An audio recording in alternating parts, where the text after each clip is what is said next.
Reclamation is defined as the act or process of reclaiming, a restoration as to productivity, usefulness, or morality. That's the definition of reclamation.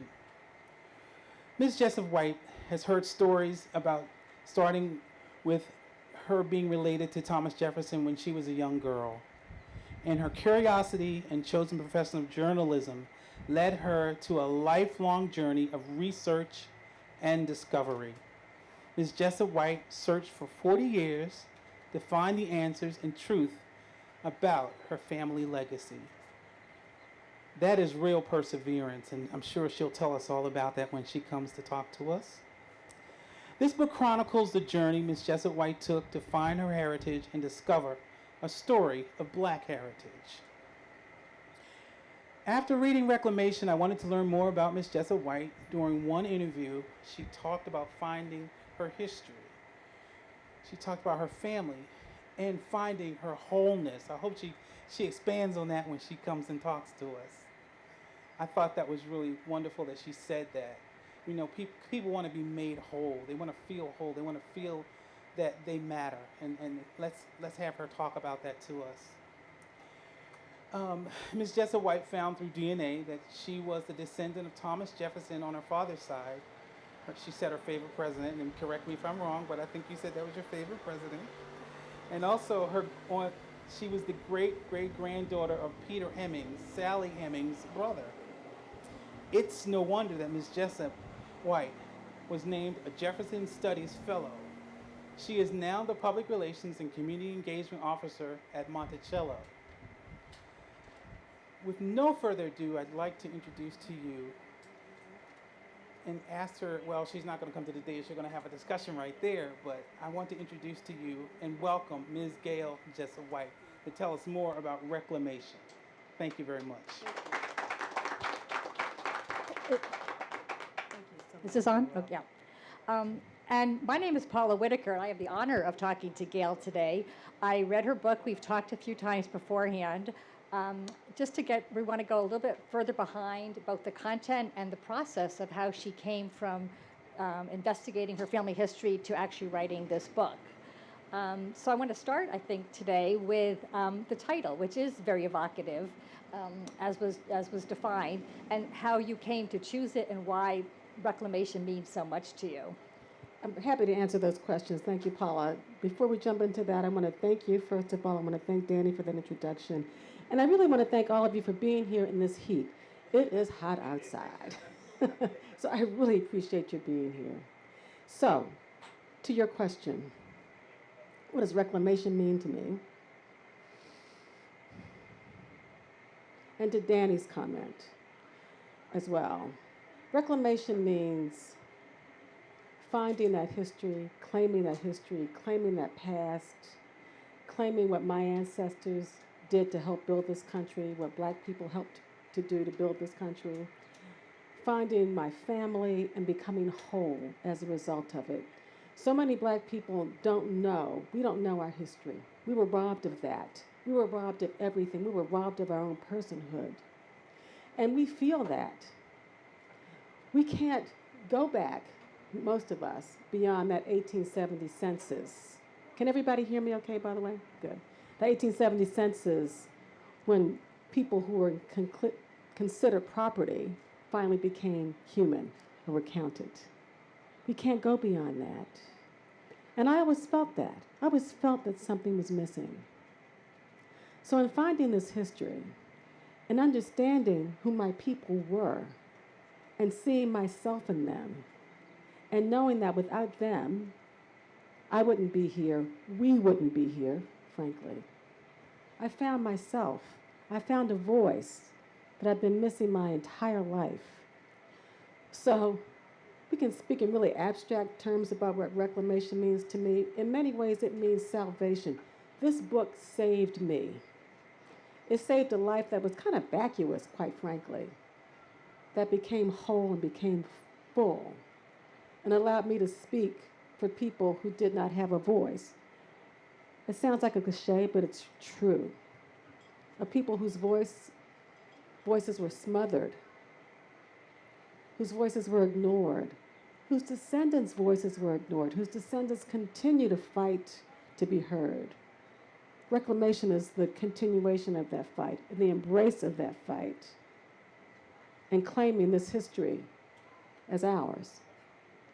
And it really was sort of a series of almost coincidences to like lead you to start the search, right? There was this comment from an aunt who you never knew because you were much younger, but maybe just Right. explain a little bit about how it went from kind of, this might be possible, this is sort of a family story, to I've got to find out more. So I'll give you a little background. I'm from Washington, D.C., went to Howard University. Any Howard grads out here? So, all right. HU, you know. So I love Washington. It's my hometown. I live in Richmond, Virginia, but I'll always be a Washington, D.C. girl. Love the place. Growing up in D.C., when I grew up many, many years ago, Washington was majority black. I grew up middle class with a very solid id. My dad, as many black people in this country, particularly in D.C., worked for the federal government. My dad started out as a mailman. He went to Howard as well. But he moved up. By the time I came along, the youngest of 5 children, he was an executive in the post office. So we were living really well. By American standards, we were living really well. If you live well by American standards, you're living well by world standards. I wanted for nothing. I write about this in the book because even though I wanted for nothing, my story becomes very complicated by the time I was 13 years old, including discovering tension in my household between my parents, including discovering racism, which I didn't know existed, frankly, and including discovering that I was descended from Thomas Jefferson. And here's how I found that out to answer your question. My oldest sister, Janice Terry, is close to 20 years older than I. We're all born in July, my sisters and I. My sister had been living in Singapore. She accompanied her husband, who was a correspondent for Time magazine. He was covering the Vietnam War, so it's some time ago. And they were the guests of honor at the American Embassy in Saigon. They'd come back home after being away for 2 years and after a year in Boston, in Cambridge actually, where my brother-in-law was a Neiman Fellow. My sister was visiting. My sister's so beautiful. And when I was 13, I was clumsy and funny looking and had funny hair and all those things that 13-year-olds have. And so here comes beautiful Janice Terry, long, lean, glamorous in every respect, and talking a mile a minute. I get kind of bored with the conversation. She's talking to my dad. My mother also got bored with it. She's left the room. I'm in the kitchen grabbing a snack, and I hear my sister say, and I said, we're descended from Thomas Jefferson. Well, that got my attention. And the background, which I leapt ahead and told you the background of that story is that she and her husband were at the American Embassy in Saigon. They were the guests of honor at a small dinner party. And at this dinner party, they were the only blacks there, she and her husband. Everyone else at the dinner party was white, and they were discussing their lineage with great pride, as if they were descended from royalty, to which my sister takes great umbrage, because we're Americans. We fought to separate ourselves from the monarchy, and they were bragging, and she didn't like it. So she looks at her husband. This is another era when women defer to their husbands. I can't imagine my sister deferring, but she deferred to him at this moment. And he gives her a nod because he knows what's coming. And my beautiful, elegant sister with a swan-like neck raises to her greatest height, and she says to the audience, to the dinner party, well, I'm descended from Thomas Jefferson. And she said the room went dead silent. It was taboo to have such a conversation back then. You didn't talk about that sort of thing. I think, when was the Loving case? Was that in 67. 67. So this is around the time of the Loving case when what we used to call miscegenation was finally outlawed or not made illegal, put it to you like that. So the room is shocked, and I was shocked when I heard this story. So I kept going to my dad. My dad was the silent type, but I thought there might be something to the story. I had my doubts, but I'm a black kid growing up in D.C. How could I be descended from Thomas Jefferson? I wasn't taught that Jefferson owned people. He was at that point my favorite president. He is no longer for a couple of reasons. only in peoples among them. The other was Barack Obama, but. So go to my dad. My dad is 6'2", has freckles, had red hair in his youth, and has this aquiline nose, save a slope going down the, what do you call this part of the nose? This is what happens when you're almost 65, the bridge, thank you. So I'm thinking there must be something to this story because my favorite president at the time was 6'2", had freckles, and red hair. As it turns out, Daddy finally confides to me that his mother was from Charlottesville. When he tells me this, and it took me a long time to get this information from my dad, when he tells me this, I go, Daddy, Jefferson was from Charlottesville. And Dad, in his way, says, I know. And it goes on from there. My dad did not like to talk about his history. There are many reasons why. They're complex. I've written about them. But one of them is because my dad knew the reason he looked as he did, a light-skinned man with red hair, was because someone in his family, a woman in his family, had been compromised. She'd either been raped, forced into a relationship she didn't want, a relationship that wasn't accepted, socially acceptable. Any of those things was difficult for him to accept. He didn't want to talk about it. But I was his favorite. Hope nobody's recording this. I don't want my sisters to know that. You were the youngest, too. I You was can the give yourself youngest. some, right. And he and I had a special bond. I write about that as well. And eventually he started sharing so much of his life with me. And part of what he shared, and what I also learned from my sister, to answer your question, was that this story came down from a woman named Aunt Peachy. I never knew Aunt Peachy. She was gone by the time I was aware of my own life. She died when I was a couple of years old. And Aunt Peachy always said to my sister, my oldest sister, the very glamorous one, you're descended from Thomas Jefferson. I'm not, but you are. I finally extracted from my dad that Aunt Peachy was his mother's half-sister. It was his mother who was descended from Jefferson. Aunt Peachy was not, but she was proud that her sister was descended from Thomas Jefferson, so proud that she insisted on sharing that information with my sister. My sister shared it with a doubting group of people at the American Embassy in Saigon. And my 13-year-old ears perked up when I heard her sharing that story with my dad. And let's move ahead several decades, here we are. So there you go. Yeah, but in the Could you keep up with that? Was that okay? Okay. But in the meantime, there's not Ancestry.com. Right. There's not all the sort of tools that and not to mention all the work that's since been done on the Hemings family. Yes. And so it took a lot of time and detective work and, perseverance on the part of you and Jan Right. to start tracking things. I mean, because you got to go from a family story to authentication. That's right. Right. So that's right. It did take time. Yeah. So I'm going to get a little, I don't want to call it spiritual, but there's some spirituality involved in this. I really believe that my ancestors called me to tell this story. I live in Richmond, Virginia, as I mentioned. I'm a total DC girl. Richmond, Virginia was nowhere on my radar.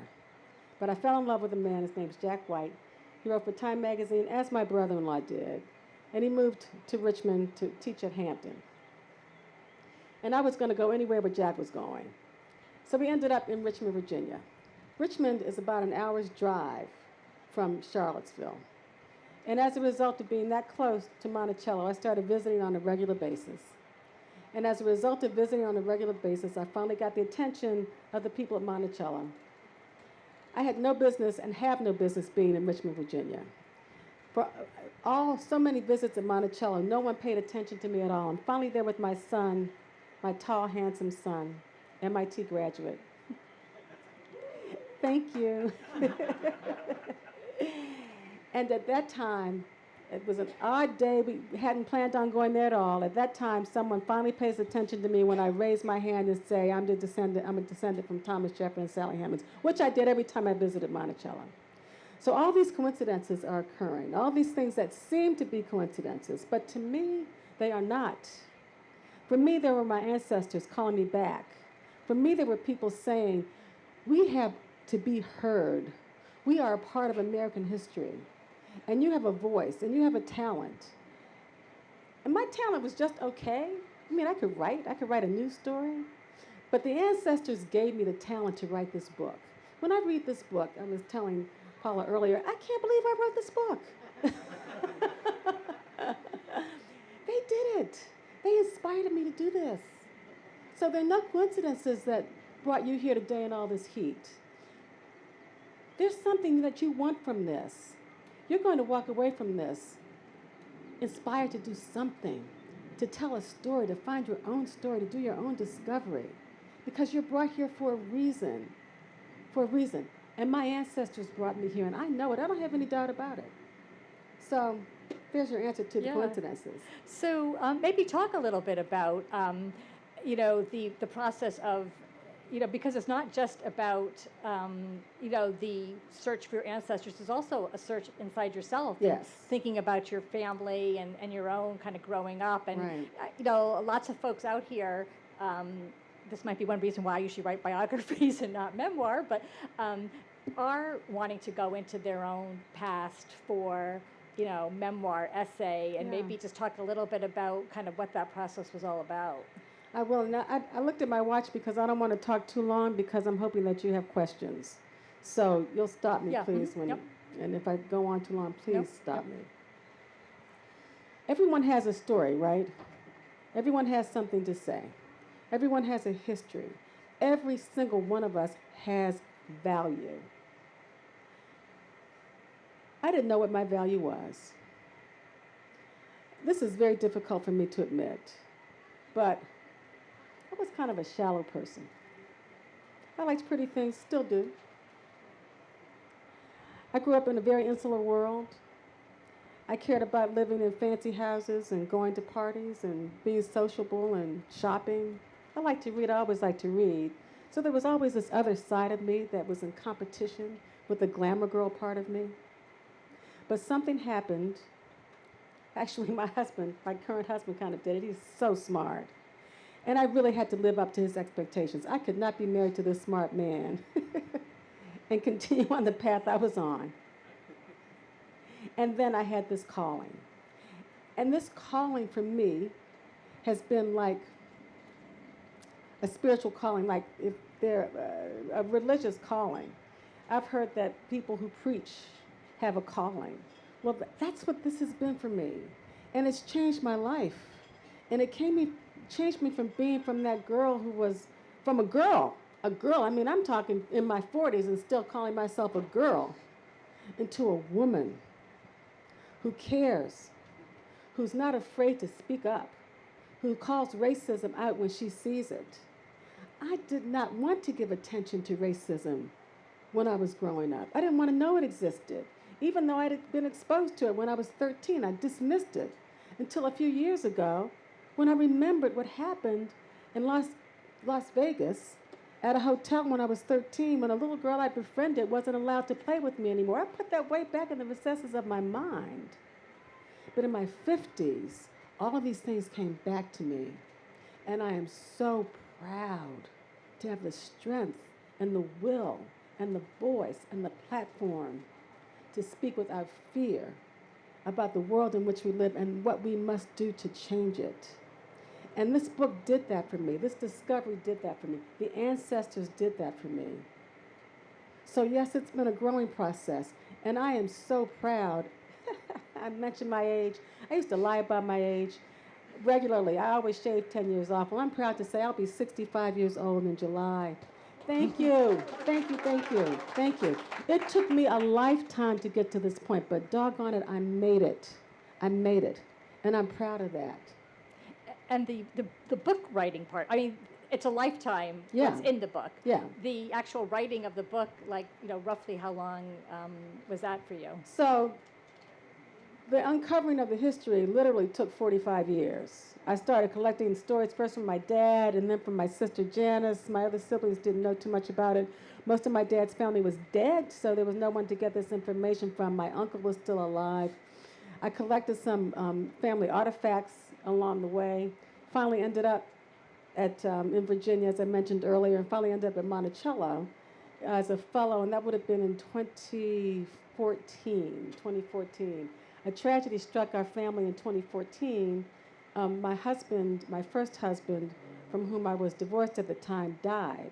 And he died the week my son graduated from college, a few days before. So it was horrific. It was horrific, especially for my son. I thought that the worst days of my life were when my parents died, but no. The worst day of my life was when my ex-husband died because my son suffered so. It was a horrible thing to go through. That's the human part of this story and experiences that we all have, feeling pain. And I was saved once again by becoming a fellow at Monticello the same summer my ex-husband died. And so that was 2014. In 2016, 2 years later, I lobbied for a job at Monticello. I never wanted anything more than to have that job at Monticello. So I lobbied for that job. I started there in 2016. And then I started taking notes at my sister's encouragement. She says, Gayle, write everything down. But I'm a former journalist, so I write everything down anyway. I have done that since I was 12. So I wrote everything down, and actually an agent came to me and said, I think you've got a story. And I said, I think I do too. So here we are. Yeah, and I think it's interesting that you are actually working there. I do. Now. Yeah, so maybe talk a little bit about working there, being of there, watching what's going on there. Yeah. So I'm smiling because when you work at a place and you love the place and then you write a book and you criticize the place, you wonder if you're going to keep a job. But my employer was very gracious about this. The president of Monticello actually introduced me when the book was launched, and she said so graciously, we learned a lot. We learned about improvements we can make. And Monticello is constantly making improvements. When you visit Monticello, how many of you have been recently? Yay, that's great. So you've seen the exhibition, The Life of Sally Hemings, which is an extraordinary exhibition because it really speaks to the truth, which we've been doing at Monticello for a long time, but more of the truth all the time. Seems like a gradual thing, but it's happening. So for me, it's been restorative to work at a place like that. It's also been challenging because there are very few people like me who work there, who look like me who work there. Culturally, it's quite different than anything I've been exposed to before, short of when I worked at the New York Times, when I was so intimidated by the smart people around me. There's smart people around me now, but I don't feel intimidated anymore. It's about time, don't you think? And it's been rewarding because were it not for Monticello, were it not for the work at Monticello, then I wouldn't have this story to tell. My mentor at Monticello was a woman named Lucia Cinder Stanton. And she's written the seminal book about slavery at Monticello and enslaved people. She knows more about Jefferson and enslaved people than anyone else on earth. She's since retired. She founded a program co-founded the Getting Word Oral History Project. She is a white woman. She founded it with a black woman whose name is, she's since passed away, Diane Swan Wright. And Getting Word is 28 years old now. They collected from the descendants of enslaved people in oral history, hundreds of enslaved people. They traveled thousands and thousands of miles, and they finally landed with me, or I finally landed with them. And they helped me uncover this history. It's short of having my son, it's the most important work I've done in my life. This is my second child. So, yeah. Yeah, because one of the things you point out is that during his lifetime, Thomas Jefferson, owned, quote unquote, over 600 people. Oh, he owned. Take those quotes out. Yeah, right. He owned people. Yeah, and so, which is a mind-boggling huge number, and many of whom, or most of whom, were sold to pay debts when he died. And so I'm imagining people are maybe discovering, coming almost weekly, daily, monthly to say, I think I'm connected here too. Does that, are they still part of the history? Yeah, they come off, and we still have the Getting Word Oral History Project. And I should clarify something. I'm descended from Thomas Jefferson and his wife. What we uncovered in doing the research is that we are related to Jefferson's great-great-grandson, one of his great-great-grandsons. His name was Moncure Robinson Taylor. And here's the thing. Among the artifacts that I was bequeathed by my uncle, the only survivor in my dad's family aside from my dad, was a Bible. It's dated 1821, and the initials on the Bible were DT.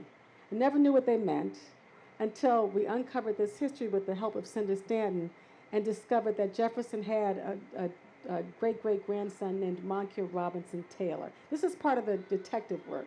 T on the Bible that my uncle said was passed down from his grandmother, T for Taylor. So I'm descended from Jefferson and his wife. I'm his 5 times great-granddaughter. But we also discovered in the process, and this is when I started doing the happy dance, that we're descended from the Hemings family through a man named Peter we mentioned earlier, Peter Hemings, who Sally Hemings is 3 times, Sally Hemings' brother, he's my 3 times great-grandfather. The thing is, the reason I said I did the happy dance is because when we found out we were related to Jefferson and his wife, I was really disappointed because I always thought I was related to Sally Hemings. I thought I was descended from her and didn't know when we finally uncovered that it was through Jefferson's great-great-grandson that we were Hemingses until we made that Peter Hemings discovery. So I'm really proud to be a descendant of the Hemings family. I just want to add this as well. We mentioned that Jefferson was my favorite president, and that's because he wrote the Declaration, and I'm still proud of the Declaration. And for a long time, I felt a sense of pride. This is how twisted racism can make you. I felt a sense of pride being descended from Jefferson, a man who owned people. I have very mixed feelings about the man now. He was not a man of his time. He was a man who knew it was immoral, and he knew it was wrong, and he still did it because it gave him the lifestyle that was comfortable. Jefferson lived like a prince. He did. He lived really well to the very end of his life. So much so that he was in debt to the equivalent of maybe, with inflation, it might be $5 million by now. His house had to be sold. His daughter, his only surviving daughter, who was my 4 times great-grandmother, lived from pillar to post, as they say, moving from one child's home to another. The people he owned had to be sold, the overwhelming majority of them, save a handful, including my 3 times great-grandfather. So I don't have the same warm, fuzzy feeling about Thomas Jefferson that I had a few years ago after I made these discoveries. And it wasn't just owning people. He did a lot of things that were very offensive, of which he knew better. My father, a civil servant, left his children better off than Thomas Jefferson, the 3rd president of the United States, did. That is a great statement. It's true. The Hemings family, on the other hand, left us character, integrity, work ethics, good looks. So when I uncovered that, in fact, we are a descendant from the Hemings family, I was really proud of that. And that's the focus I like to make now. And just for PBS fans out there, one of the things that you talk about is the finding your roots people kind of helping. And, we're always so intrigued when it's on TV and Skip Gates sort of says, oh, and what did it make you feel about, some like amazing discovery. So maybe just talk a little bit about kind of working, with those folks and, how they helped or. So this is a really long story. And I'll try to truncate as much as possible. Through Ancestry DNA, which is great, it's a miracle of science, actually, I made a connection through a white cousin. Her name is Tess Taylor. I write a lot about Tess in the story. And Tess wrote a story in the New York that was published in the New York Times. It was called Cousins Across the Color Line. And Skip Gates, who incidentally is a friend of my husband's, picked up on the story. I don't think he saw my name in it, or I never put it together with Jack White. And they were in touch with Tess, and they offered to send us 23andMe and Ancestry DNA test. Let me back up. I misrepresented. Tess and I found each other through her writing. She's a poet. We found each other via the internet. And then she wrote a piece about how we met. And then Skip reached out to us. And she kind of appropriated the story, too. She did appropriate the story. She did. That's why I said this is a long story. She did. She's not speaking to me, I don't think, right now. But she's wonderful. She's the reason that all this has come together. So I'm really, Tess, if you're watching, I'm very appreciative for what you did. And Skip Gates reached out to us, sent us 23andMe sets, and a set from Ancestry DNA. And my sister and I talked about this for years, about this relationship to Jefferson. My sister and I said, well, do we really want to take this test? Because we've got this oral history from Aunt Peachy. I should add that Aunt Peachy could not read, write, or even spell her own name, and had a proclivity for telling old wives' tales. Are we really sure about this? And we agreed that no matter what happened, we were going to stick to our stories, so it didn't matter. But we took the test, and we found more ties to Jefferson and the Randolph family than I think white descendants have. So thank you, Tess. And then, of course, through Ancestry DNA, I found my Hemings family. So once again, thank you, Tess. This is not a plug for Ancestry DNA, but thank you, Ancestry DNA and 23andMe. Okay. Yes. I have a few more questions, but I wanted to first see if folks out in the audience had questions. And feel free to, if we could hear it, otherwise we'll bring the mic over to you. Yes. I'd be interested to know if you have had Jefferson, Hemings, Randolph's reunion and the nature of those meetings and discussions. So, yes. The short answer to that is yes. There's some divisions among the white descendants about the Sally Hemings Jefferson descendants. There's a group called the Monticello Association, and that is for descendants of Jefferson and his wife Martha Wales Skelton. And other descendants of Jefferson, the black descendants, have been excluded from that group. However, there's another group called the Monticello Community, and that's where the white descendants who have been allies of the black descendants. And they have had reunions, and they're our cousins, and we communicate on a regular basis, many of us, and there's a bond among us. And then there are descendants of the Getting Word Oral History Project, and these are the black descendants, some of whom have been living as white because they look white. And we gather for these huge reunions. We had one at Monticello in 2018. We have another one coming up on June 17th and 18th, the weekend of Juneteenth. We have a great big event happening at Monticello that weekend. I invite all of you to come. It's called Descendant, and it will be about the descendants of the enslaved community, talking about what it means to us to have this history. And there'll be lots of celebrities there. I'm not kidding. There really will be some famous people there. And it's going to be pretty wonderful and enlightening. So I encourage you to go to monticello.org and learn more about that. So yes, we do have relationships. We do. I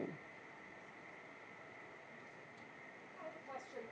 Recently at Montpelier, just down the road, there's been yes. controversy about parity on the board of directors. Yes. And I wondered what you thought of that and what might be next for Monticello in that regard. So here's what I thought of it. I thought it was horrific that Montpelier took one position where they were giving parity to the descendants. I don't know. Does everybody know this story? Okay. So I'm going to try not to make any mistakes on this one. I don't have my talking points with me, but I think it was last year, the Montpelier board, and Montpelier, you know, is the home of James Madison, who's the father of the Constitution, decided to give parity, and they fought for it, the descendants fought for it, to descendants on the Board of Trustees. So there would be as many members from the descendant community or people that they chose to represent them as there would people selected by other Board of Trustees members. There are various ways that you probably know that people become trustee members. And then several weeks ago, the president of Montpelier and the board announced that they were going to eliminate or reduce those seats, to great outcry, not just from the descendants, but from the nation. They generated a lot of publicity and attention, and just a week ago, the board rescinded that decision. They have allowed, I hate to use that word allowed, the descendants demanded and won back those seats, and now they thank you. Yes, let's have them a round of applause for that, because that's excellent. That's excellent. A renowned scholars. There's one journalist, Soledad O'Brien, on that board now. They generated a petition with change.org, which I signed, and now I get information and requests for funding from change.org on a regular basis. And I Once just they have hit you, the they button, they remember have me. me, and I say, yeah, I'm all for that. Here, take my $10. So good for them. The descendants stood up and demanded what is their birthright. As for Monticello, Monticello is doing excellent work toward telling an inclusive story. And we continue to make strides in that regard. We have 2 descendants on staff. I've been there for 6 years now. A descendant is now head of the Getting Word Oral History Project. He's my cousin. We connected through ancestry DNA. He did not know that he was a Hemings descendant, so he's like my son. I'm very proud of him. And we have a 3rd person who's also from Washington, D.C., who's on staff at Monticello. So we have a voice. And we are working with the Board of Trustees. We would like to have some representation on the board, and I'm sure that we will. So at this point, there's not on the governance, but it's sort of a work in progress is kind of what you're Yes. saying. Okay. I do work there. Just always remember Yeah, that. right. Yep. Other questions? Back there? So when you found out this information, was there internal conflict that you kind of had to deal with, kind of dealing with your identity? And has that kind of resolved, or did it add to the internal conflict, or was it just something that kind of absorbed and flowed? When I was Can 13 I years old, let me just repeat did everyone hear the question? Okay, tell me if I'm paraphrasing this correctly. Whether this there was some internal conflict that maybe came from this process, did it actually add to it, or did it help kind of resolve it? so as a 13-year-old, I didn't think I had internal conflict. This has been a lifelong journey for me. So the conflict came decades later, when I had to really come to face with who I am in the United States of America. I'm a black woman in the United States of America with a 6-foot-tall, brown-skinned black man who talks too much. He's real smart. So I worry about him. I had to come to terms with being in a country where a lot of people don't like me because of how I look, or where someone might hurt my tall, brown-skinned son because he talks too much because of the color of his skin. Or in my all-white neighborhood, I was telling Paula earlier, because of so much violence that has occurred. I live in an all-white neighborhood in Richmond, Virginia, because it's closest to my son's school, and I'm going to go for the best I can have. And quite frankly, the best I could have is in this all-white neighborhood. I hate that it's that way, but in Richmond, that's how it is. I walk every day 2 to 4 miles. That's how I keep this girlish figure. And I carry with me a cell phone, which I keep in a black sleeve. And I noticed lately, when I take my walk, that people are looking at my right hand, where I carry my cell phone in a black sleeve. And I'm remembering of a young man who was shot in New York a few years ago because the cops thought what he had in his hand was a gun, and it was his cell phone.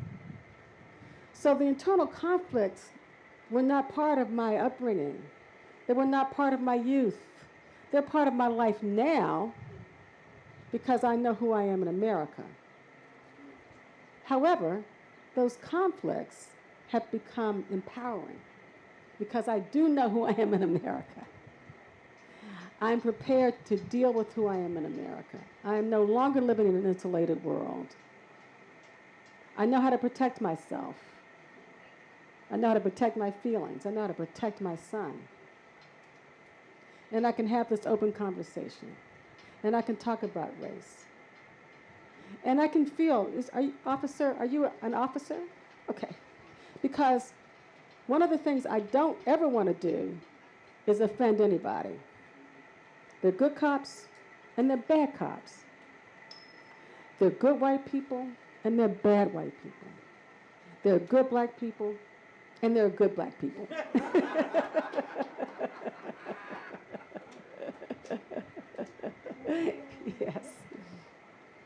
I'm a fire chief. Okay. Oh. Volunteer. All right. Woo-woo.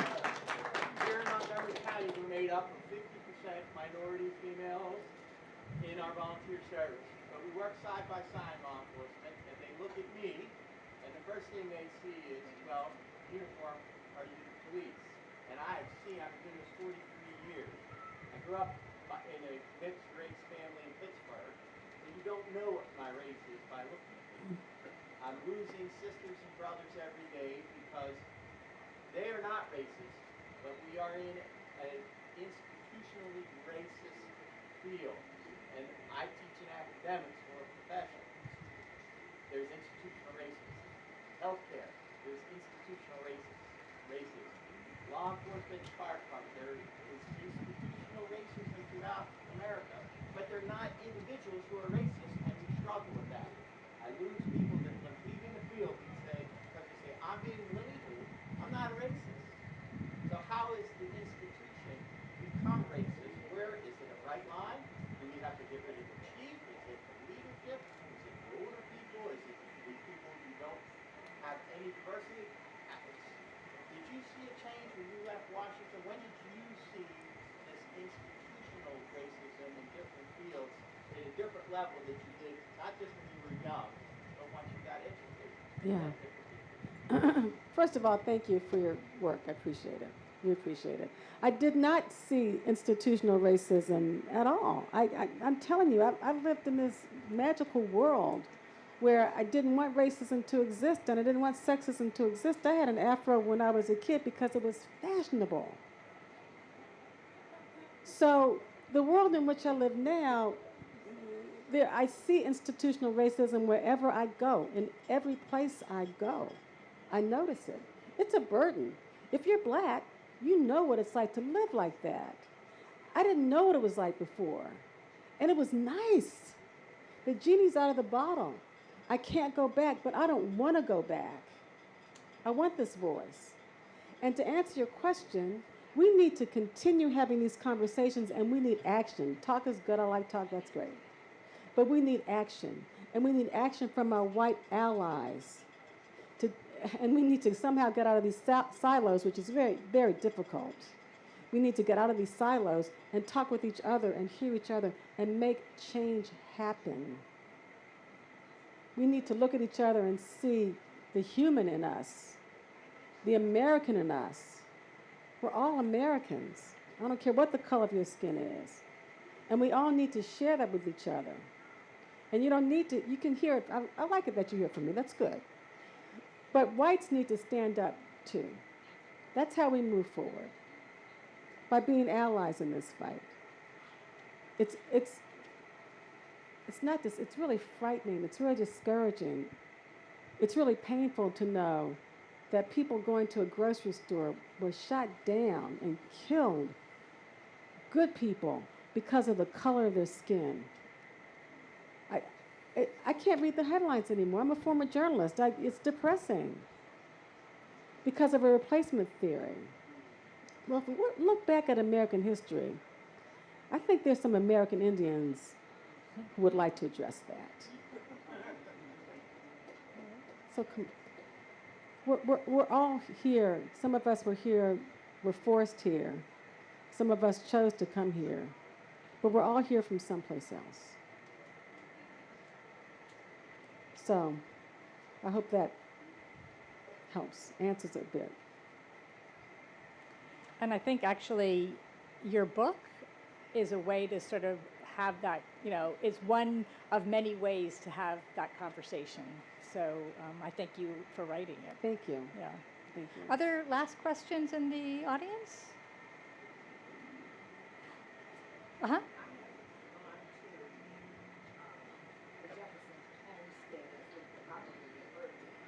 I'm going to stand up because I have a bad back and I can't hear that well. If you could put the mic maybe close to. Thanks. Thank you. I have gone down to Monticello more than once. And it's been very interesting because the history that's given changes. It all depends on who's there that wants to share the information. mean the with you. guide or yeah. Yes. Now, it is still puzzling. I'll be 84 in July. Woo-hoo. It's, it's still puzzling to me that fear exists for many reasons. They're talking about the darkening of America without realizing that a lot of Americans that perhaps are considered as being dark or African American are actually mixed race. If you go back in history, you will find that there is nothing new about there being mixed race people that are referred to as black. There are many that are passing and have been passing for years as white. And it is so disingenuous to think that you are going to continue to sway a thought pattern one way or the other. And it all depends on who's speaking. And that's one of the things that I have been disenchanted about the many times that I've gone there. At first, Sally Hemings was never mentioned. I knew about her. I knew a little bit about the history. But who do you tell that will truly listen when you are telling them that you know the history that they're presenting is not correct? Well, first of all, thanks for coming to Monticello multiple times. Really appreciate that. And our guides are trained now to include certain specific information that they convey to our guests. And part of that information is that Thomas Jefferson and Sally Hemings had 6 children together, 4 of whom lived into adulthood. We make it our goal to speak of not just Sally Hemings, but the others who were enslaved at Monticello, because it's not just about her anymore. It should really be about all those souls who were forced to give up so much. And we are working on a tour so that no one can come to Monticello anymore and not hear about enslavement there, and not hear who Jefferson was in his totality, as much as one can in a 40-minute tour, and not hear about the people who made his life possible. When you come to visit Monticello, if you get a chance to look at the building, you'll see children's fingerprints embedded in the bricks, because children made those bricks. Enslaved children made those bricks. And it's important for those stories to be told, for the whole story to be shared. So if you come to Monticello and you don't hear that story, then please go to guest services, contact me at gjwhite@monticello.org. Make your voice heard. You have a voice. Okay.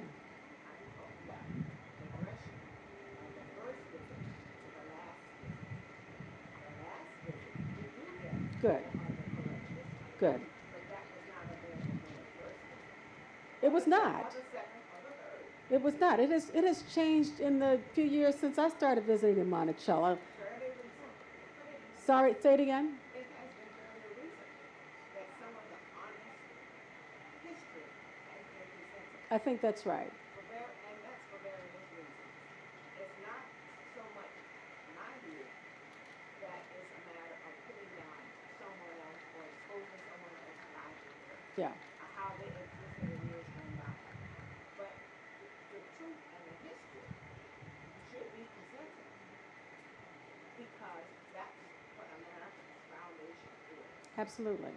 I agree with you. That's why it's insane now that they don't want to have people come in.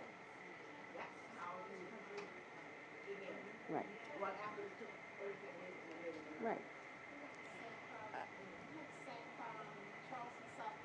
Yeah.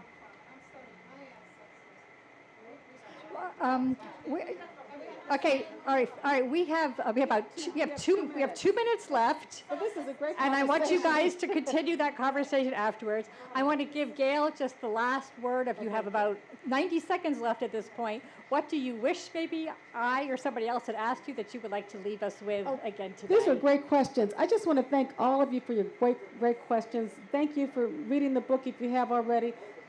Thank you for reading it, because I hope that you intend to. And I would encourage you, please, above all, to learn your own history, to talk to your children, to talk to your parents, to talk to your grandparents, your aunt and uncles, gather as much information as you can, and to please celebrate the people who have been written out of history.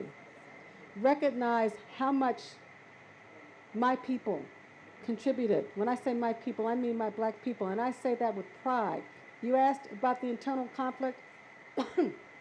About being black, I have no internal conflict, my brother. I am so proud of being black, I don't know where to begin. I can't stop talking about being black. It's wonderful. It's a great place to be at this point in my life, and I hope I live another 30 years so I can keep talking about it, and keep being proud, and keep standing strong. So thank you. Thank you so much for being here.